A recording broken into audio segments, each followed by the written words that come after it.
It's Steve Jobs versus Bill Gates.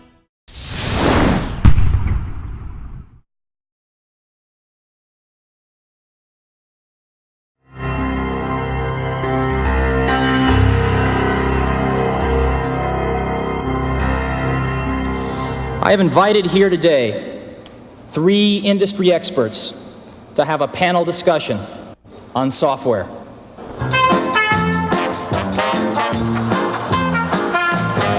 And now, ladies and gentlemen, the Macintosh software dating game.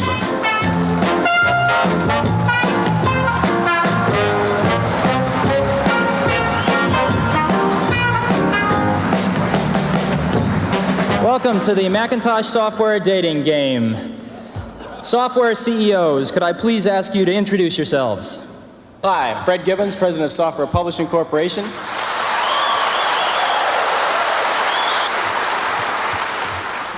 Hi, I'm Mitch Kapor, President of Lotus. We do a product called 123. My name is Bill Gates. I'm Chairman of Microsoft. And during 1984, Microsoft expects to get half of its revenues from Macintosh software.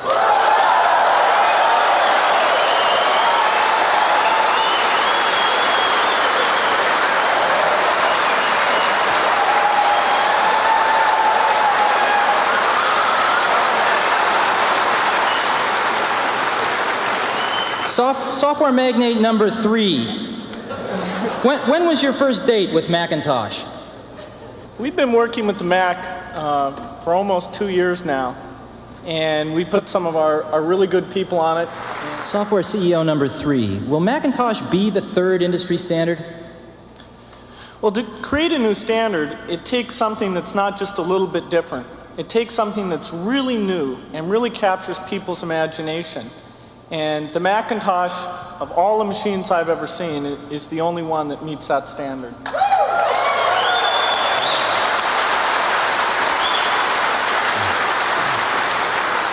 Software CEO number 3. Describe your ideal relationship with Apple.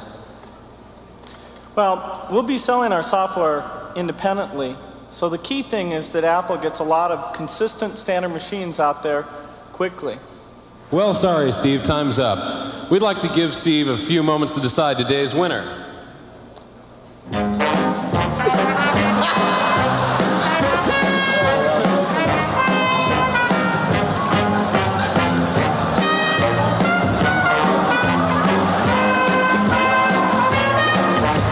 Okay, Steve, who's the winner? Apple's are red, IBM's blue. If Mac's going to be the 3rd milestone, I need all of you.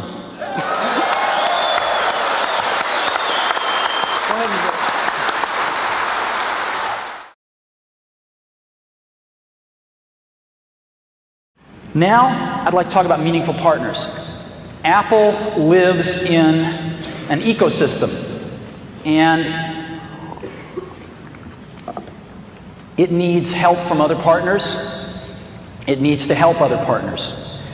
And relationships that are destructive don't help anybody in this industry as it is today. So, during the last several weeks, we have looked at some of the relationships, and one has stood out as a relationship that hasn't been going so well, but had the potential, I think, to be great for both companies. And I'd like to announce one of our first partnerships today, a very, very meaningful one, and that is one with Microsoft.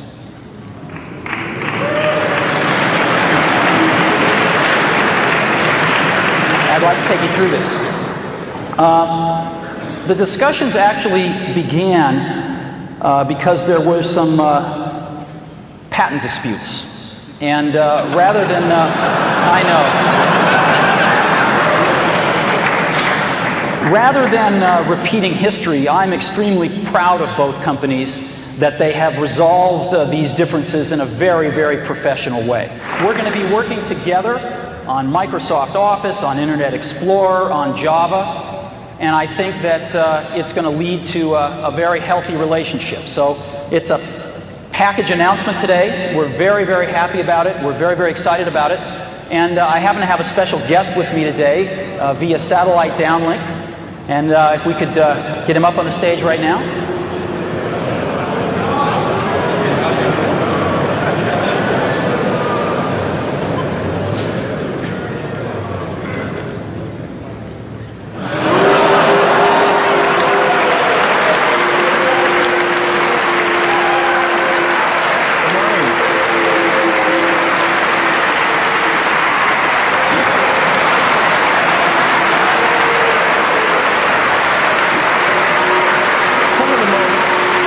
Exciting work that I've done in my career has been the work that I've done with Steve on the Macintosh.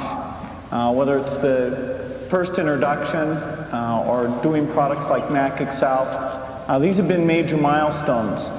And it's very exciting to renew our commitment to the Macintosh. We think Apple makes a huge contribution to the computer industry. We think it's going to be a lot of fun helping out, and we look forward to the feedback from all of you as we move forward doing more Macintosh software. Thanks.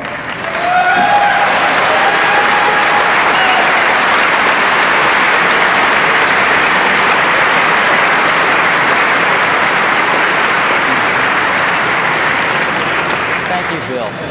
You know, where we are right now is we're shepherding some of the greatest assets in the computer industry. And if we want to move forward and see Apple healthy and prospering again, we have to let go of a few things here. We have to let go of this notion that for Apple to win, Microsoft has to lose. Okay?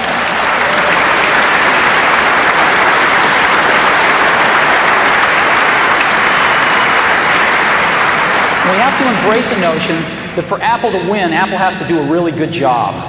And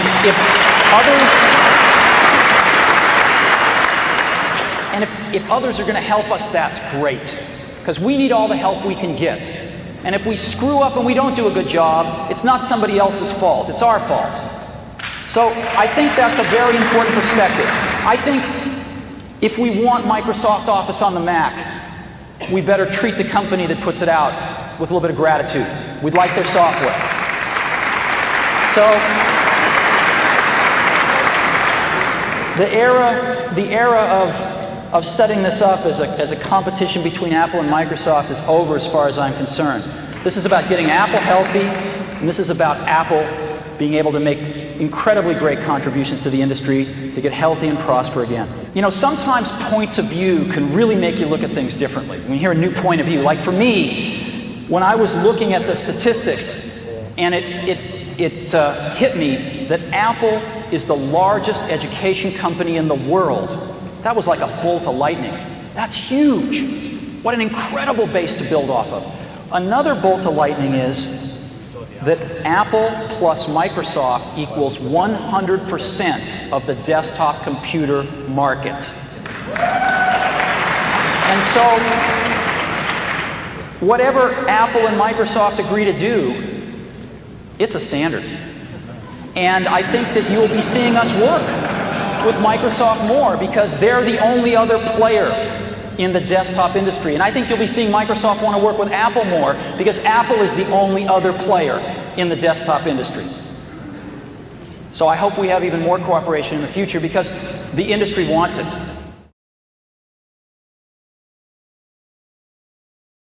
What you think each has contributed to the computer and technology industry, starting with you, Steve, for Bill, and vice versa. Well, you know, Bill built the first software company in the industry. And I think he built the first software company before anybody really in our industry knew what a software company was, except for these guys. And that was huge.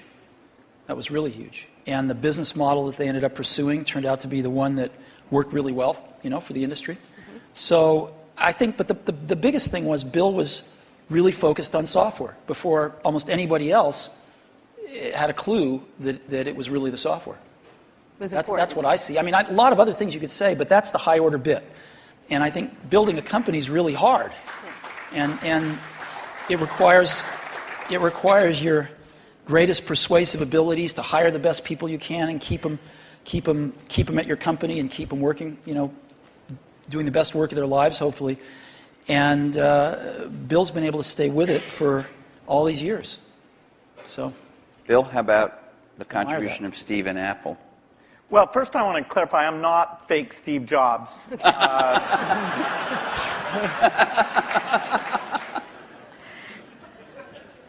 What Steve's done is quite phenomenal. If you look back to 1977, that Apple II computer, the idea that it would be a mass market machine, the bet that was made there by Apple uniquely, there were other people with products, but the idea that this could be an incredible, empowering phenomena, Apple pursued that dream. Then one of the most fun things we did was the Macintosh, and that was so risky. People may not remember that Apple really bet the company. Lisa hadn't done that well, and some people were saying, okay, that general approach wasn't good. But the team that Steve built, even within the company, to pursue that, even some days it felt a little ahead of its time. I don't remember that Twiggy disk drive. 128K. Yeah. The Twiggy disk drive, yes. Steve gave a speech once, which is one of my favorites, where he talked about, in a certain sense, we build the products that we want to use ourselves. So he's really pursued that with incredible taste and elegance that has had a huge impact on the industry. And his ability to always come around and figure out where that next bet should be has been phenomenal. Apple literally was failing when Steve went back and reinfused the innovation and risk-taking that have been phenomenal. So the industry's benefited immensely from his work. We've both been lucky to be part of it, but I'd say he's contributed as much as anyone. Most people, some people here, but I don't think most people know that there was actually some Microsoft software in that Apple II computer. Do you want to talk about what happened there, or how that occurred? Yeah, there'd been the Altair and a few other companies, actually about 24, that had done various machines. But the 77 group included the PET, TRS-80, Commodore. and Commodore PET, TRS-80, and the Apple II. The original Apple II BASIC, the integer BASIC, we had nothing to do with. But then there was a floating point one where, and I mostly worked with Woz on that. Let me tell this story. So Woz, my partner, we started out with this guy named Steve Wozniak, brilliant guy. He writes this BASIC that is like the best BASIC on the planet. It does stuff that no other BASIC's ever done. You don't have to run it to find your error messages. It finds them when you type it in and stuff. It's perfect in every way, except for one thing, which is it's just fixed point, right? It's not floating point. And so we're getting a lot of input that people want this BASIC to be floating point. And we're begging Woz, please make this floating point. Who's we? How many people are in Apple? Well, me. Yeah. We're begging Woz to make this floating point. And he just never does it, and he wrote it by hand on paper. I mean, he didn't have an assembler or anything to write it with. It was all just written on paper, and he'd type it in. He just never got around to making a floating point. Why? Well, this is one of the mysteries of life. I don't know, but he never did. And so, Microsoft had this very popular, really good floating point BASIC that we ended up going to them and saying, help. And how much was I think you were telling us earlier? That was $31,000. That Apple paid you for that. The floating point BASIC. And I flew out to Apple. I spent 2 days there getting the cassette. The cassette tapes were the main ways that people stored things at the time. Right. And that was fun. After the 512K Mac was done, the product line just didn't evolve as fast. Steve wasn't there. As it needed to. And we were actually negotiating a deal to invest and make some commitments and things with Gil Amelio. Yeah. No, seriously. And Don't be mean. Don't be mean to him. I'm sorry? Just saying the word Gil Amelio. You can see him just... And so I was calling him up on the weekend and all this stuff. And next thing I knew, Steve called me up and said, don't worry about that negotiation with Gil Amelio. you can just talk to me now. And I said, wow. Gil was a nice guy, but he had a saying. He said, Apple is like a ship with a hole in the bottom, leaking water. And my job is to get the ship pointed in the right direction.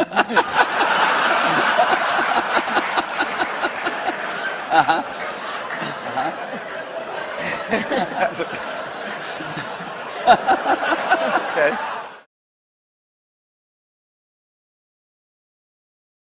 You approach the same opportunity so very differently. What did you learn about running your own business that you wished you had thought of sooner or thought of first by watching the other guy? Well, I'd give a lot to have Steve's taste. He has natural, not a joke at all. I think in terms of intuitive taste, both for people and products. You know, we sat in Mac product reviews where there were questions about software choices, how things would be done, that I viewed as an engineering question, you know, and you know, that's just how my mind works. And I'd see Steve make the decision based on a sense of people and product that, you know, it's even hard for me to explain. The way he does things, it's just different. And, you know, I think it's magical. And in that case, wow. You know, because Woz and I started the company based on doing the whole banana, we weren't so good at partnering with people. And, you know, actually, the funny thing is, Microsoft's one of the few companies we were able to partner with that actually worked for both companies. And we weren't so good at that, as where Bill at Microsoft were really good at it, because they didn't make the whole thing in the early days. And they learned how to partner with people really well. And I think if Apple could have had that, a little more of that in its DNA, it would have served it extremely well. And I don't think Apple learned that until, you know, a few decades later. But you, in that video we all saw, you said you had decided that it was destructive to have this competition with Microsoft. Now, obviously, Apple was in a lot of trouble, and I presume that there was some tactical or strategic reason for that, as well as just wanting to be a nice guy, right? I mean, you know, Apple was in very serious trouble, and what was really clear was that if the game was a zero-sum game where for Apple to win, Microsoft had to lose, then Apple was going to lose. But a lot of people's heads were still in that place. Why was that from your perspective? Well, a lot of people's heads were in that place at Apple, and even in the customer base, because, you know, Apple had invented a lot of this stuff, and Microsoft was being successful, and Apple wasn't, and there was jealousy and this and that. There was just a lot of reasons for it that don't matter. But the net result of it was there were too many people at Apple and in the Apple ecosystem playing the game of, for Apple to win, Microsoft has to lose. And it was clear that you didn't have to play that game, because Apple wasn't going to beat Microsoft. Apple didn't have to beat Microsoft. Apple had to remember who Apple was, because it had forgotten who Apple was. And so to me, it was pretty essential to break that paradigm. And it was also important that, you know, Microsoft was the biggest software developer outside of Apple developing for the Mac. And so, you know, it was just crazy what was happening at that time. And Apple was very weak. And so I called Bill up, and we tried to patch things up. Yeah, and since that time, we've had a team that's fairly dedicated to doing the Mac applications, and they've always been treated kind of in a unique way so that they can have a pretty special relationship with Apple. And that's worked out very well. In fact, every couple years or so, there's been something new that we've been able to do on the Mac, and we have it's a great business for us. And it's actually, the relationship between the Mac development team at Microsoft and Apple is a great relationship. It's one of our best developer relationships. So your question was about whether I wish I didn't have to go into Apple every day? No, if you envy Bill a bit, this second act that he has. Oh, no, I think it's I think the world's anything else. I think the world's a better place because Bill realized that his goal isn't to be the richest guy in the cemetery. Right? That's a good thing. And so he's doing a lot of good with the money that he made. You know, I'm sure Bill was like me in this way. I mean, I grew up fairly middle class, lower middle class, and I never really cared much about money. And Apple was so successful early on in life that I was very lucky that I didn't have to care about money then. And so I've been able to focus on work and then later on my family. And I sort of look at us as two of the luckiest guys on the planet because we found what we loved to do and we were at the right place at the right time. And we've gotten to go to work every day with super bright people for 30 years and do what we love doing. And so it's hard to be happier than that. You know, your family and that. What more can you ask for? And so I don't think about legacy much. I just think about being able to get up every day and go in and hang around these great people and hopefully create something that other people will love as much as we do. And if we can do that, that's great. I mean, you're obviously going to go down in history as history books already set kind of thing. But what's the greatest misunderstanding between you and your relationship and about each other? What would you say would be this idea of catfight, this idea of which one of the many? We've kept our marriage secret for over a decade now. Canada. That trip to Canada. Mm-hmm.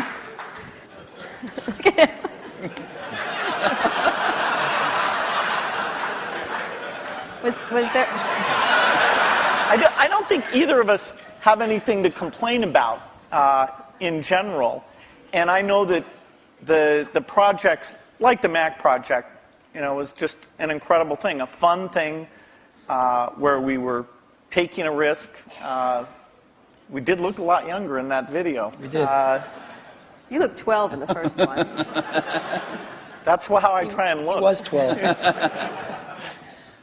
But, no, it's been fun to work together. And I actually kind of miss some of the people aren't around anymore. You know, people come and go in this industry. It's nice when somebody sticks around and you know, have some context of all the things that have worked and not worked. And the industry gets all crazy about some new thing. You know, like, you know, there's always this paradigm of the company that's successful is going to go away and stuff like that. It's nice to have people seeing the waves and waves of that, and yet been willing, when it counted, to take the risk to bring in something new. Has it been important? One last question, and then we'll go to the audience. He didn't answer us because he just said this. I have an answer. He only talked about his secret gay marriage. Yeah. So. I thought that was your answer. No, that wasn't my answer. You know, when Bill and I first met each other and worked together in the early days, generally we were both the youngest guys in the room, right, individually or together. I'm about 6 months older than he is, but roughly the same age. And now, when we're working at our respective companies, I don't know about you, but I'm the oldest guy in the room most of the time. And that's why I love being here. And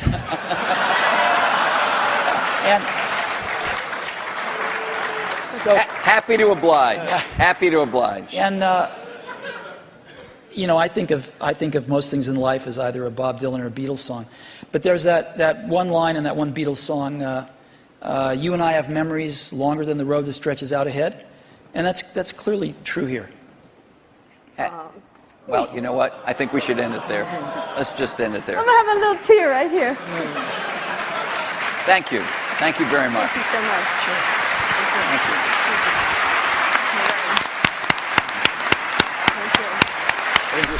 Thanks so much for watching. Let us know what you think in the comments below. And continue to believe.